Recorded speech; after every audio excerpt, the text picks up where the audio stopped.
നമസ്കാരം. ദേശസുരക്ഷ കണക്കിലെടുത്ത് ടെലികോം സേവനങ്ങളുടെ നിയന്ത്രണം താൽക്കാലികമായി സർക്കാരിന് ഏറ്റെടുക്കാൻ അനുവദിക്കുന്നതടക്കമുള്ള പരിഷ്കാരങ്ങളടങ്ങിയ പുതിയ ടെലികമ്മ്യൂണിക്കേഷൻ ബിൽ പാർലമെന്റ് പാസാക്കി. കഴിഞ്ഞ ദിവസം ലോക്സഭ അംഗീകാരം നൽകിയ ബിൽ ശബ്ദ വോട്ടോടെ വ്യാഴാഴ്ച രാജ്യസഭയിലും പാസായി. ലേലം നടത്താതെ സാറ്റലൈറ്റ് സ്പെക്ട്രം അനുവദിക്കുന്നതടക്കമുള്ളവ പുതിയ നിയമത്തിലുണ്ട്. സന്ദേശങ്ങൾ കൈമാറുന്നതിനും തടസ്സപ്പെടുത്തുന്നതിനും സർക്കാരിന് അധികാരം നൽകുന്നതായി വ്യവസ്ഥയുണ്ട്. പൊതുജന താൽപര്യാർത്ഥമോ കുറ്റകൃത്യത്തിനുള്ള പ്രേരണ തടയുന്നതിനോ ആണ് ഇത്തരം നടപടി. കേന്ദ്ര സംസ്ഥാന സർക്കാരുകളുടെ അക്രഡിറ്റേഷനുള്ള മാധ്യമപ്രവർത്തകരുടെ സന്ദേശങ്ങൾ തടയില്ല. കൊളോണിയൽ കാലത്തെ നിയമങ്ങൾ മാറ്റിസ്ഥാപിക്കുന്നതിനുള്ള പുതിയ ഇന്ത്യയുടെ ആഗ്രഹം കണക്കിലെടുത്താണ് ടെലികമ്മ്യൂണിക്കേഷൻ ബില്ല് കൊണ്ടുവന്നതെന്ന് മന്ത്രി അശ്വിനി വൈഷ്ണവ് പറഞ്ഞു.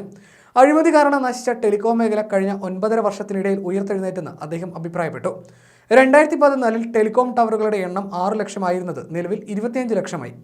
ഇന്റർനെറ്റ് ബ്രോഡ്ബാൻഡ് ഉപയോക്താക്കളുടെ എണ്ണം 1.5 കോടിയിൽ നിന്ന് 85 കോടിയായി വർദ്ധിച്ചെന്നും മന്ത്രി പറഞ്ഞു. സിം സ്വന്തമാക്കാൻ ആൾമാറാട്ടം നടത്തി വ്യാജരേഖകൾ നൽകിയാൽ 3 വർഷം തടവും 50 ലക്ഷം രൂപ പിഴയുമാണ് ബില്ലിലെ പ്രധാന കാര്യമെന്നും അദ്ദേഹം പറഞ്ഞു. നിരവധി സിം കാർഡുകൾ സ്ഥാപിക്കാൻ കഴിയുന്ന സിം ബോക്സ് ഉപയോഗിച്ച് തട്ടിപ്പ് നടത്തുന്നവർക്കും സോഫ്റ്റ്വെയറുകൾ ഉപയോഗിച്ച് മറ്റൊരാളുടെ ഫോൺ നമ്പർ വഴി കബളിപ്പിക്കുന്നവർക്കും സമാനമായി പിഴ ചുമത്തും.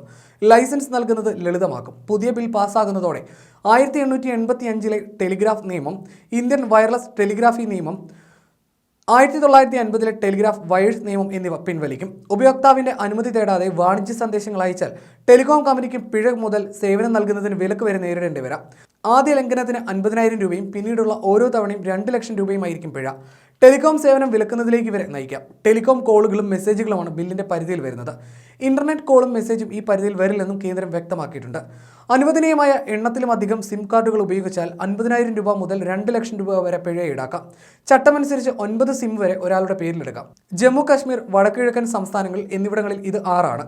സൈബർ തട്ടിപ്പുകൾ തടയാനാണിത്. ഒരാളെ ചതിയിൽപ്പെടുത്തി അയാളുടെ തിരിച്ചറിയൽ രേഖ ഉപയോഗിച്ച് സിം കാർഡ് എടുത്താൽ 3 വർഷം തടവോ 50 ലക്ഷം രൂപ പിഴയോ ലഭിക്കാമെന്നും ബില്ലിൽ വ്യവസ്ഥ ചെയ്യുന്നു. രാജ്യസുരക്ഷയ്ക്കടക്കം വെല്ലുവിളിയാകുന്ന സാഹചര്യങ്ങളിൽ നിശ്ചിത വ്യക്തികളുടെ സന്ദേശങ്ങൾ, നിശ്ചിത വിഷയത്തിന്മേലുള്ള മെസ്സേജുകൾ എന്നിവയുടെ കൈമാറ്റം നിരീക്ഷിക്കാനും വിലക്കാനും സർക്കാരിന് കമ്പനികൾക്ക് നിർദ്ദേശം നൽകാം. യുദ്ധം, വിദേശ രാജ്യങ്ങളുമായുള്ള സുഹൃത്ത് ബന്ധത്തിന് വെല്ലുവിളി അടക്കമുള്ള സാഹചര്യങ്ങളിൽ രാജ്യത്തെ ടെലികമ്മ്യൂണിക്കേഷൻ സേവനങ്ങളുടെ നിയന്ത്രണം സർക്കാരിന് ഏറ്റെടുക്കാം. വേണ്ടിവന്നാൽ പ്രവർത്തനം നിർത്തിവെക്കാം. സംസ്ഥാന, കേന്ദ്ര അക്രഡിറ്റേഷനുള്ള മാധ്യമപ്രവർത്തകരുടെ വാർത്താപരമായ സന്ദേശങ്ങൾ ഇന്റർസെപ്റ്റ് ചെയ്യാൻ പാടില്ലെന്നാണ് വ്യവസ്ഥ. എന്നാൽ ഇത് പൂർണ്ണമല്ല. ദേശസുരക്ഷ അടക്കമുള്ള വിഷയങ്ങളിൽ ഇവരുടെയും സന്ദേശങ്ങൾ ഇന്റർസെപ്റ്റ് ചെയ്യാനും വിലക്കാനും കഴിയുമെന്നും ബില്ലിൽ പറയുന്നു. ഒരു സ്വകാര്യ ഭൂമിയിൽ മൊബൈൽ ടവർ സ്ഥാപിക്കുകയോ ടെലികോം ലൈനുകൾ വലിക്കുകയോ ചെയ്യുന്നത് അനിവാര്യമെന്ന് ബോധ്യപ്പെട്ടാൽ സ്ഥല ഉടമയ്ക്ക് വിസമ്മതമുണ്ടെങ്കിലും കമ്പനികൾക്ക് സർക്കാർ വഴി അനുമതി ലഭിക്കും. ടെലികോം സേവനങ്ങൾക്ക് തകരാറുണ്ടാക്കിയാൽ 50 ലക്ഷം രൂപ വരെ പിഴയുണ്ടെന്നും ബില്ലിൽ തിരിച്ചടിച്ചു.